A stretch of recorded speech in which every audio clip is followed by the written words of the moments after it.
ನಮಸ್ಕಾರ. Video open ಮಾಡಿದ್ದಕ್ಕೆ ತುಂಬಾನೇ ಧನ್ಯವಾದಗಳು. ನಮ್ಮ ಚಾನಲ್ ಅನ್ನ ಇನ್ನೂ ಸಬ್ಸ್ಕ್ರೈಬ್ ಆಗಿಲ್ಲ ಅಂದ್ರೆ ಕೆಳಗಡೆ ಕಾಣ್ತಿರೋ ರೆಡ್ ಕಲರ್ ಸಬ್ಸ್ಕ್ರೈಬ್ ಬಟನ್ ಮೇಲೆ ಕ್ಲಿಕ್ ಮಾಡಿ ಸಬ್ಸ್ಕ್ರೈಬ್ ಆಗಿ, ಪಕ್ಕದಲ್ಲಿರೋ ಬೆಲ್ ಐಕನ್ ಅನ್ನ ಒತ್ತಿ ಆಲ್ ಮೇಲೆ ಕ್ಲಿಕ್ ಮಾಡಿಕೊಂಡು ವಿಡಿಯೋಗೆ ಒಂದು ಲೈಕ್ ಕೊಡಿ ಸ್ನೇಹಿತರೆ. ಇವತ್ತಿನ ಪ್ರಶ್ನೆ, ಹೆಂಗಸರಿಗೆ ಸ್ವರ್ಗ ಎಲ್ಲಿದೆ, ಅದನ್ನ ರೊಚ್ಚಿಗೆ ಇಳಿಸುವುದು ಹೇಗೆ?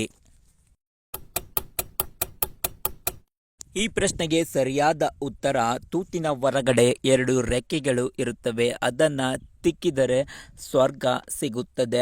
ಅವರು ರೊಚ್ಚಿಗೆ ಎದ್ದೇಳುತ್ತಾರೆ.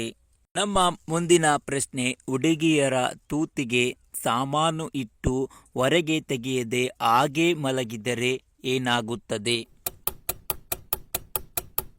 ಈ ಪ್ರಶ್ನೆಗೆ ಸರಿಯಾದ ಉತ್ತರ, ರಾತ್ರಿ ಪೂರ್ತಿ ಮಜಾ ಸಿಗುತ್ತದೆ, ಸುಖಕರವಾಗಿ ರಾತ್ರಿ ನಿದ್ದೆ ಬರುತ್ತದೆ. ನಮ್ಮ ಮುಂದಿನ ಪ್ರಶ್ನೆ, ಮದುವೆ ಆದ ಮೇಲೆ ಹುಡುಗಿಯರದು ಕೆಲವರದ್ದು ಬಾಲ್ಸ್ ಯಾಕೆ ದಪ್ಪ ಆಗೋದಿಲ್ಲ? ಇದಕ್ಕೆ ಸರಿಯಾದ ಉತ್ತರ, ಗಂಡ ಚೆನ್ನಾಗಿ ಚೀಪಿರುವುದಿಲ್ಲ, ಅದಕ್ಕೆ ಇನ್ನೂ ಬೆಳವಣಿಗೆ ಆಗಿರುವುದಿಲ್ಲ.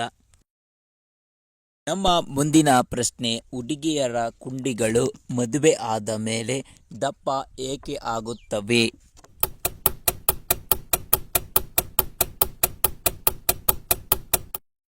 ಈ ಪ್ರಶ್ನೆಗೆ ಸರಿಯಾದ ಉತ್ತರ, ಗಂಡ ಬಾರಿಸಿ ಬಾರಿಸಿ ಒಡೆದು ಇಚಿಕಿ ಹಾಗೆ ಆಗಿರುತ್ತವೆ.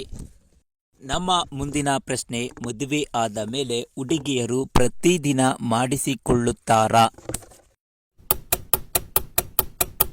ಇದಕ್ಕೆ ಸರಿಯಾದ ಉತ್ತರ, ಕೆಲವರು ಮಾಡಿಸಿಕೊಳ್ಳಬಹುದು, ಇನ್ನು ಕೆಲವರು ಸ್ವಲ್ಪ ಗ್ಯಾಪ್ ಕೊಡಬಹುದು. ಓಕೆ ಫ್ರೆಂಡ್ಸ್, ನಮ್ಮ ಪ್ರಶ್ನೆಗಳು ನಿಮಗೆ ಇಷ್ಟವಾದಲ್ಲಿ ನಮ್ಮ ಚಾನಲ್ ಅನ್ನ ಈಗಲೇ ಸಬ್ಸ್ಕ್ರೈಬ್ ಮಾಡಿಕೊಳ್ಳಿ. ಹಾಗೆ ಕೆಳಗಡೆ ಕಾಣ್ತಿರೋ ರೆಡ್ ಕಲರ್ ಸಬ್ಸ್ಕ್ರೈಬ್ ಬಟನ್ ಮೇಲೆ ಕ್ಲಿಕ್ ಮಾಡಿ ಸಬ್ಸ್ಕ್ರೈಬ್ ಆಗಿ, ಈ ವಿಡಿಯೋಗೆ ಒಂದು ಲೈಕ್ ಕೊಡಿ.